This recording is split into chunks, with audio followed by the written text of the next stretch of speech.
So hello साथीहरू, म चाहिँ अहिले यहाँनिर चाहिँ टक्कसँगले बेलुकाको समयमा साँझको समयमा चाहिँ शीतल हावा लिँदै तपाईँहरूलाई एउटा भिडियो बनाउन लागिरहेको छु होइन। म चाहिँ अहिले हाल जापानको साइतामा भन्ने ठाउँमा बस्छु। म चाहिँ जापान आएको 2 वर्ष अगाडि हो र मैले निहोङ्गो गएको सकाएर चाहिँ म अहिले 2 वर्षको सेन्मोनगाकोबाट आर्किटेक्चर पढ्दैछु है, त जापानिज आर्किटेक्चर पढ्दैछु। अनि मेरो 2 वर्षपछिको प्लान भनेको चाहिँ है एज अ अटोक्याड असिस्टेन्ट अथवा क्याड अपरेटरको रूपमा चाहिँ जापानको खाइसियाबाट जापानको कम्पनीमा चाहिँ काम गर्नु चाहिँ मेरो चाहिँ उद्देश्य चाहिँ त्यो छ है। अनि त्यसपछि केही समय यहाँ जापानमा चाहिँ आफूले कामहरू सिकेर आफू चाहिँ स्किलफुल भइसकेपछि चाहिँ आफ्नो देशमा चाहिँ आएर आफ्नै केही गर्ने इच्छा छ है। सो तपाईँहरू पनि जापान यदि आउन खोजिराख्नु भएको छ भने जापान चाहिँ आउनुहोस् भन्छु है। म चाहिँ नआउनुहोस् भन्छ कतिजना मान्छेहरूले, जापान किन आउनु, गाह्रो छ होइन, कमाइ छैन, गाह्रो छ, यताउति भन्ने मान्छेहरूले अनेक कुराहरू धेरै भनिरहेको हुन्छ यहाँनिर है। जतिजना पनि भाइ बहिनीहरू नै भन्छु, सायद मभन्दा भाइ बहिनीहरू नै होला यसपछि जापान आउन खोजिरहेको होइन। म त किनभने अब 70 सालमा एसएलसी दिएर पनि 2-4 वर्ष नेपालतिर नि जागिर यताउति गरेर केही नहोला जस्तो लागिसकेपछि चाहिँ अब देश छोडेर है, घर छोडेर चाहिँ विदेश आएको मान्छे हो है। सायद मभन्दा भाइ बहिनी नै होला प्रायः होइन यसपछि जापानमा आउने भनेको चाहिँ।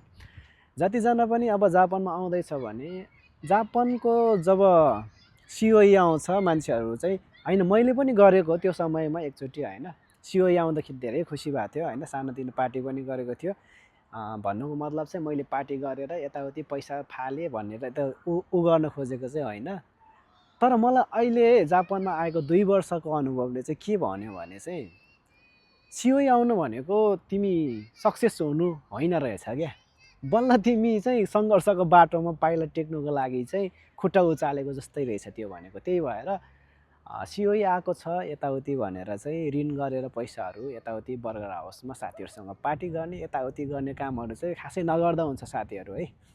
त्यो चाहिँ नगर्दा हुन्छ जस्तो लाग्छ मलाई अहिले चाहिँ। मैले पनि गरेको थियो है सानोतिनो, अब जे होस् होइन, सानोतिनो गरेको थियो होइन त्यो बेलामा।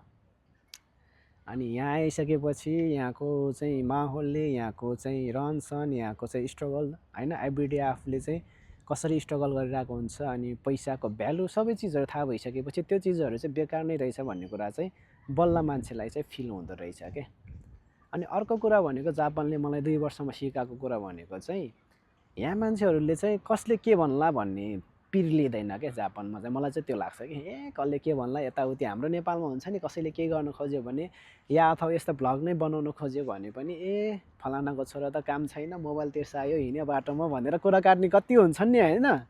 अब यहाँनिर चाहिँ मोबाइल तिर्सायो पनि तिर्छौ, जे तिर्सायो पनि तिर्छौ क्या, अब कसैले मतलब गर्दैन। सो अब मलाई चाहिँ के लाग्यो भने जिन्दगीमा गर्न चाहने चिजहरू तपाईँहरूले यदि गर्न चाहेको चिजहरू अधुरो कहिले पनि नछोड्नुहोस् है। सही समय आएपछि गर्छु भनेर जिन्दगीमा कुनै पनि कामहरू सही समय आउँदैन क्या। म यो काम चाहिँ सही समय आएपछि गर्छु भनेर यदि तपाईँहरूले त्यो कामलाई चाहिँ नगरिकन राख्नुभएको छ, आफूले चाहेको कामहरूलाई चाहिँ सही समय कुरेर बसिराख्नु भएको छ भने त्यो सही समय कहिले पनि आउँदैन तपाईँहरूको है। मैले सिकेको कुरा चाहिँ यही हो। जिन्दगीमा तपाईँले यदि केही काम गर्न चाहनुहुन्छ भने मजाले है, निर्धक्क साथ आफूलाई विश्वास गरेर होइन, आफूले आफूमा चाहिँ एकदमै है भरोसा राखेर त्यो कामलाई गरिहाल्नुपर्छ क्या। त्यो काममा चाहिँ आफूले एउटा स्टेप चाहिँ चालिहाल्नुपर्छ क्या। म चाहिँ त्यो भन्छु है। त्यही भएर कुनै पनि कामहरू यदि तपाईँहरू गर्न खोजिरहनु भएको छ भने मजाले आफूमा भरोसा राख्ने, मेहनत गर्ने, आफूले चाहेको चिजलाई कसरी पाउने भनेर दिन रात कसरी हुन्छ मेहनत गर्ने, मेहनत गर्नको लागि कुनै पनि कसुर नछोडिकन स्ट्रगल गर्नुहोस् होइन। तपाईँको लाइफमा चाहिँ तपाईँको गोलहरू एचिभ हुँदै जान्छ मलाई चाहिँ जहाँसम्म लाग्छ होइन। मेरो अनुभव चाहिँ जहाँसम्म मेरो अनुभवले पुग्छ है, म चाहिँ तपाईँहरूलाई यो एडभाइस दिन चाहन्छु मेरो भाइ बहिनीहरूलाई, जापानमा यदि आउन चाहनुहुन्छ भने आउनुहोस्, दुःख गर्नुहोस्, यहाँनिर दुःख गर्ने ठाउँहरू छ होइन। मजाले दुःख गर्नुहोस्, दुःखलाई पनि अनुभव गर्नु होइन। जिन्दगी भनेको यही हो, दुःख सुखको अनुभव हो। दुःखलाई मजाले अनुभव गर्नुहोस्, भोलिको दिनमा सुखको अनुभव पनि पक्कै पनि गर्न पाइन्छ जापानमा भन्न चाहन्छु। यति भन्दै मेरो अहिलेको यो भिडियोलाई चाहिँ टुङ्ग्याउन चाहन्छु। भिडियो धेरै लामो भयो, अन्तिमसम्म हेरिदिनु भएकोमा धन्यवाद भन्न चाहन्छु।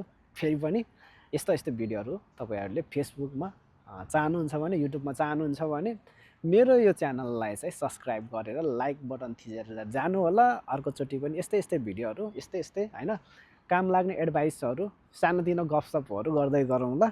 सो त्यही भएर च्यानललाई सब्सक्राइब गर्न चाहिँ नभुल्नु होला है त। ओके ल।